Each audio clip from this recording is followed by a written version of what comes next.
சாய்ராம்.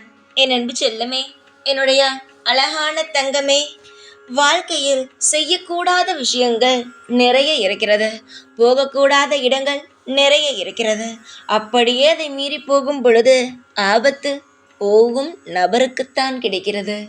அது என்ன?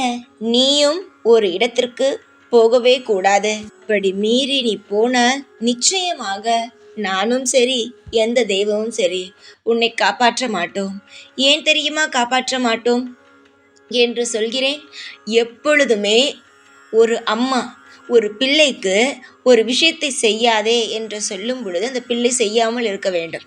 அதை மீறி அந்த பிள்ளையானவள் போய் அதே தப்பை செய்தானால் அந்த தாய் கண்டுகொள்வாளா? நான் சொன்னேன், நீ இப்படி செய்தால் அனுபவி என்று போவாள். அதே போலத்தான் அதற்கு என்ன செய்வார்? கொஞ்சம் நீயே பழகு, நான் சொன்னால்தான் நீ கேட்கவில்லை, நீயே இழுத்து விட்டுக்கிட்ட உம்பை நீயே பார்த்துக்கொள் என்று உன்னிடம் சொல்வாளா, சொல்ல மாட்டாளா? அதே போலத்தான் அனைத்து தெய்வங்களுமே. ஏதாவது நீ தவறு செய்தாயானால் உன்னுடைய பொறுப்பிலேயே ஒப்படைத்து விடுவோம். உன்னுடைய வாழ்க்கையை நீயே பார்த்துக்கொள், நீயே செய் என்று விட்டு விடுவோம். ஒரு கெட்ட விஷயமாக இருந்தாலும் நல்ல விஷயமாக இருந்தாலும் எடுத்து சொல்வது எங்களுடைய கடமை. இது செய், இதை செய்யாதே என்று எடுத்து சொல்வது எங்களுடைய கடமை. ஆனால் அதெல்லாம் கேட்பதும் கேட்காமல் விடுவதும் உன்னுடைய கையில் தானே இருக்கிறது. அதனால் எந்த விஷயமாக இருந்தாலும் நீ எங்கள் பேச்சை கேட்டால் நிச்சயமாக காலம் முழுவதும் உதவி செய்வோம். என்னுடைய அழகான தங்கமே, வாழ்க்கையில் நிறைய பிரச்சனைகளும் வரும், அதே நேரத்தில் சந்தோஷங்களும் வரும். இது அனைத்தையுமே சமாளித்து வாழ்பவன் தான் வாழ்க்கையில் மிக மிக பெரிய திறமைசாலி. அவன் வாழ்க்கையில் எந்த அளவுக்கு உயர்கிறானோ அந்த அளவு அவன் வாழ்க்கையில் பல துன்பங்களையும் பல இன்னல்களையும் அவன் பார்த்துதான் வருவான். யாருக்குமே எதுவுமே இங்கு சுலபமாக கிடைப்பது கிடையாது. ஒரு தாய் ஒரு பிள்ளையை பெற்றெடுக்க வேண்டும் என்றால், அந்த குழந்தையின் முகத்தை பார்க்க வேண்டும் என்றால் என்ன செய்கிறார்? 10 மாதம் சுமக்கிறார், வலி வேதனையோடு பெற்கிறார். அவள் அந்த குழந்தையின் முகத்தை பார்க்கிறார். அவ்வளவு சுலபமாக ஒரு சிறு விஷயம் கூட கிடைத்து விடாது. உனக்கு ஒரு நேரத்தில் ஒரு பலகாரம் சாப்பிட வேண்டும் என்று தோன்றும். ஆனால் அது திடீரென்று கிடைக்குமா? கிடைக்காது. வேறொரு நாள் கிடைக்கும். அதனால் எந்த ஒரு காரியமும் சுலபமாகலாம் நடந்து விடாது. என்னுடைய தங்கமான பிள்ளையே, உன்னுடைய வாழ்க்கையில் நீ தப்பிக்க வேண்டும் என்பதற்காகத்தான் நிறைய விஷயங்களை உனக்கு நான் ஒவ்வொன்றாக சொல்கிறேன். இதுவரைக்கும் வாழ்க்கையில் நிறைய விஷயங்களை இழந்து விட்டாய். அதெல்லாம் உனக்கு தெரியாமல் நீ இழந்ததுதான். இதன் வரைக்கும் நான் ஒரு விஷயத்தை சொல்லி நீ அதை மீறியது கிடையாது. அதனால்தான் உனக்கு இந்த விஷயத்தை நான் சொல்கிறேன். வாழ்வில் நிறைய நல்ல விஷயங்கள் நடக்க இருக்கிறது. அது எல்லாம் நல்லபடியாகத்தான் நடக்க வேண்டும் என்றால் நீயும் அந்த நல்ல விஷயங்கள் நடப்பதற்காக சில முயற்சிகளை எடுக்க வேண்டும். சில இடத்துக்களுக்கு போவதை தடுக்க வேண்டும். முக்கியமாக நான் ஒருவருடைய வீட்டை சொல்கிறேன். அந்த வீட்டுக்கு நீ போகவே கூடாது. அப்படி மீறி போனாயானால் அதற்கு மேல் வரும் விளைவுகளை நீதான் பார்த்து கொள்ள வேண்டும். முக்கியமாக தங்கமே, உனக்கு ஒரு நபர் ஞாபகம் இருக்கிறதா? நான் சொல்கிறேன், ஞாபகம் இருக்கிறதா என்று பார். நீ அவனுக்கு எல்லாம் நல்லதுதான் செய்திருப்பாய். அந்த பெண்ணுக்காக இருந்தாலும் சரி, அந்த ஆணுக்காக இருந்தாலும் சரி, உன்னுடைய உறவிலேயே ஒரு பெண்ணோ ஆணோ 2 பேருக்குமே உன்னால் முடிந்த எல்லா நல்ல விஷயங்களையும் செய்திருப்பார். அவர்கள் வீட்டுக்கு போய் அவர்களுக்கு ஏதாவது விசேஷம் என்றால் உன்னுடைய கடமைகள் என்ன எவ்வளவு செய்ய வேண்டுமோ அந்த விஷயத்தெல்லாம் செய்திருப்பார். ஆனால் அவர்கள் தேவையில்லாமல் சண்டை போட்டு பிரிவார்கள். திடீரென்று வந்து சேருவார்கள். அவர்கள் ஏன் பிரிகிறார்கள், ஏன் சேருகிறார்கள் என்பதும் தெரியாது. ஆனால் அவர்கள் பிரியும் பொழுது உன்னை பற்றிய தேவையில்லாத விஷயங்களை மற்றவிடம் சொல்லி உன்னை ஒரு தவறான பேரை உண்டாக்கி விடுவார்கள். இவளுக்கு செய்தால் எதுவுமே திரும்ப வராது, அப்படி என்று ஏதேதோ அவர்கள் மனதுக்கு அப்பொழுது என்ன தோன்றுகிறதோ அந்த விஷயத்தை எல்லாவற்றையும் அவர்கள் சொல்லி உன்னை கேவலப்படுத்துவார்கள். ஆனால் திடீரென்று திரும்பவும் வருவார்கள்.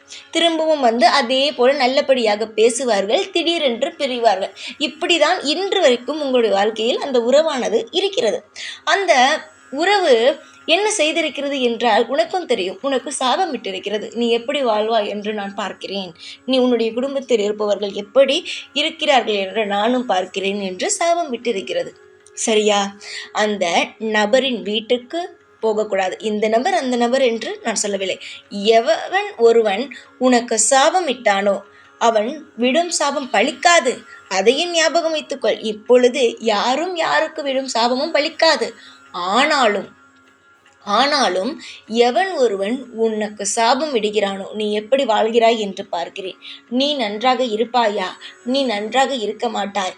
இப்படியெல்லாம் சொல்கிறார்கள் பத்தியா? அவர்கள் வீட்டிற்கு போய் ஒரு வாய் பச்சை தண்ணியை கூட நீ அங்கு குடிக்கக்கூடாது.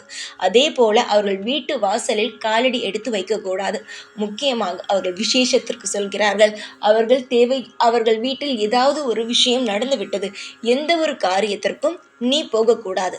ஏனென்றால் அந்த அளவுக்கு உன் மீது வெறுப்பை காட்டுபவர்கள் வீட்டுக்கு நீ போனாயானால் அவர்கள் எது சொன்னார்களோ, எந்த விஷயம் சொன்னார்களோ அது சாபத்தை நீ ஏற்றுக்கொண்டாய் என்றுதான் அர்த்தம். இப்பொழுது உன்னை யாராவது தேவையில்லாத தப்பான வார்த்தைகள் வைத்து பேசுகிறார்கள் என்றால் அவர்களிடம் நீ திரும்ப பேசுவாயா? பேச மாட்டாய். அப்படி இருக்கும் பொழுது உறவு என்றால் மட்டும் எதற்காக போய் பேசுகிறாய்? இவ்வளவு சாபங்கள் விட்டிருக்கிறார்கள். நீ நன்றாக இருக்க மாட்டாய். என்னென்னமோ வார்த்தைகள் அவர்கள் சொல்லும் பொழுது அவர்கள் வீட்டுக்கு போய் திரும்பவும் நீ உறவு கொண்டாடினாய். ஆனால் திரும்பவும் அதே பேச்சுகள் வரும், அதே செயல்கள் உனக்கு நடக்கும். இதெல்லாம் தேவையே அல்ல.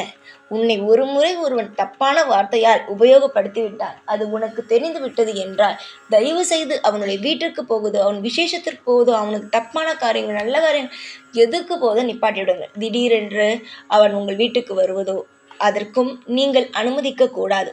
வந்தால் கூட வாசலில் நின்று பேச வைத்து அனுப்புங்கள்.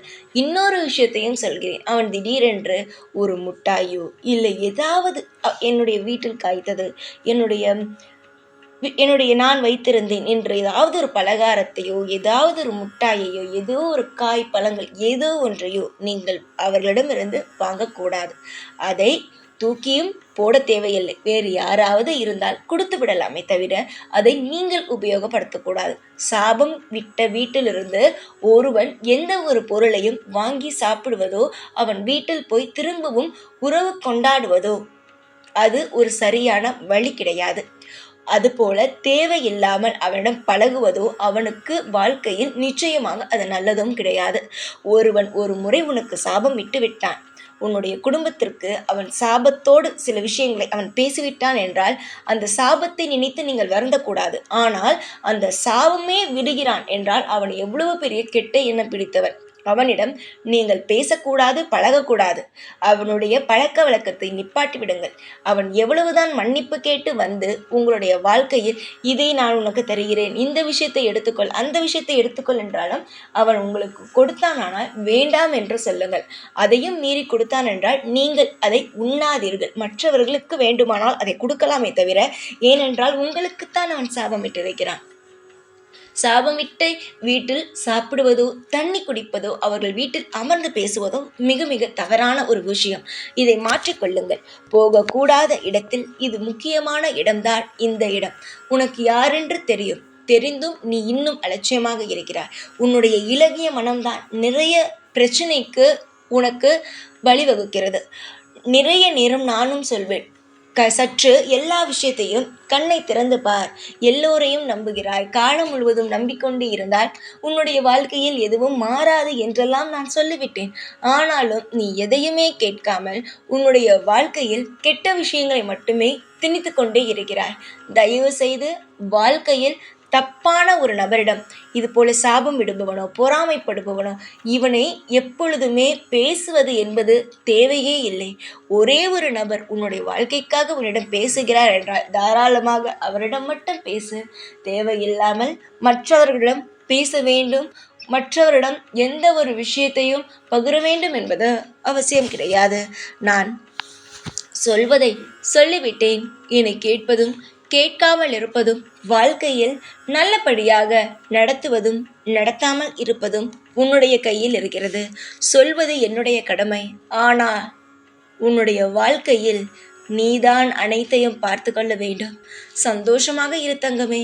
எதுவும் தப்பாக நடக்காது. நான் இருக்கிறேன். எதுவாக இருந்தாலும் என்னிடம் சொல். அது அனைத்திற்கும் தீர்வு நானே உனக்கு காட்டுவேன்.